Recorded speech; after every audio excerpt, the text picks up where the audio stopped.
आज पापा नभएको दोस्रो दिन तेस्रो दिन भयो होइन। मैले छोटुलाई तेल लगाइदिएँ। छोटु रेडी सुतेर उठिसक्यो तेल लगाएर। यता अक्षरले किन बन्द गर नखोल्नु, कमिला पस्छ, बन्द गर, चुक्को लगाऊ। अनि मैले लुगा धोएर सुकाएँ। अक्षयलाई स्कुल पठाएँ। मैले दुध उमालिसकेँ। अनि त्यसपछि भात पाक्यो। यसमा अक्षयलाई खाजा पकाएर छछरुवा रोटी खुवाएर पठाएँ। तरकारी बिहानै पकाएँ। अनि हामी सबैजना मिलेर नुहायौँ।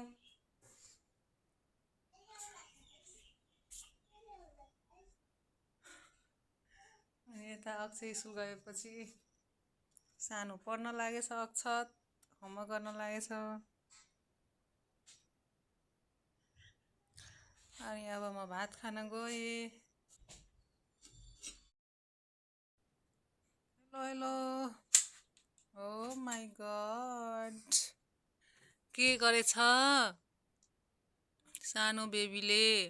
भोक लाग्यो?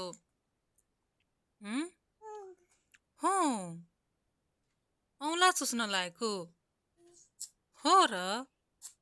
धेरै भोक लाग्यो?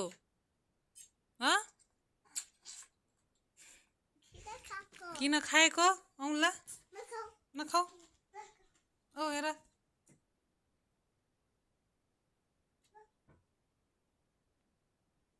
किन औँला खाएको? नखान, सानो बेबी छ।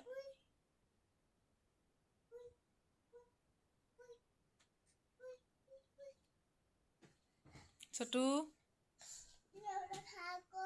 नखाऊ है। बिहानदेखि काम गर्दा गर्दै बिहान उठ हैरान एक्लै। एउटालाई दुध खुवाउनु पर्यो, पानी खुवाउनु पर्यो। किन रुवाइदियो त? आज त 87 डेज भयो है छोटु।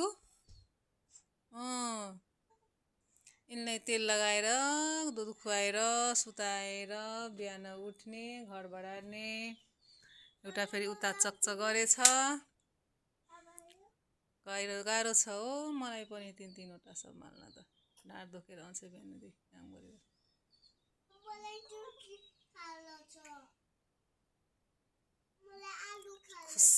खुसी भएर फेरि औँला मुखमा हाल्छ। कति मजाले औँला चुस्न लाग्यो।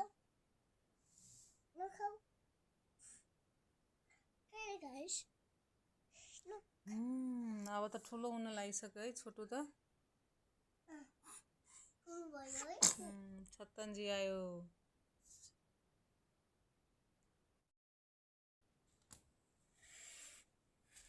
के गरेको?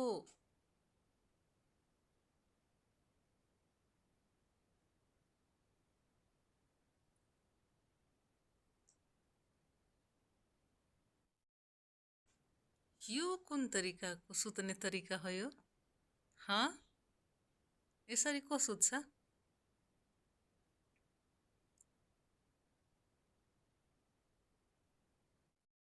को पापा बाबा घरमा हुनुहुन्न पापा? यो छोटु अब त औँला चुस्ने भइसक्यो है मेरो राजा। किन औँला चुस्नु भएको? मम्मीले खाना दिन्न? मम्मीले खाना दिँदैन? औँला चुसेर बस्ने? भोक लाग्यो हो? भन्नुहोस् त, भोक लाग्यो। के भयो हेर्नु त। मम्मीको ब्लगमा यिनलाई नि कति इन्ट्रेस्ट रहेछ। सबै कुरा बुझ्छन् आकाशका केटाकेटीहरू। ऐ छतनजी, ऐ गङ्गाजी, ऐ जमुनाजी, सबै आयो। ओ माई गड। अर्को हेरौँ हुन्छ। Hello guys. छोटुले मुखमा लाग्यो के राखेछ र? यिनलाई नि ब्लग्स बनाउन मन लागेछ मेरो सानोलाई। एउटा सानो यता छ। सबैले ब्लग्स बनाउँछ। सबै मम्मीको ब्लग्समा आउँछ है, पछि ठुलो भएपछि हेर्ने। बाबा साइड जानुभयो 3-4 दिनको लागि। अनि छोटु र म भाइजी मिलेर ब्लग्स बनाउने, खाना पकाउने। अहिले कति मजाले खेल्छ। ठ्याक्क खाना पकाउने बेलामा बिहान र बेलुका रोएर हैरान। खाना पकाउनै नदिने हैन।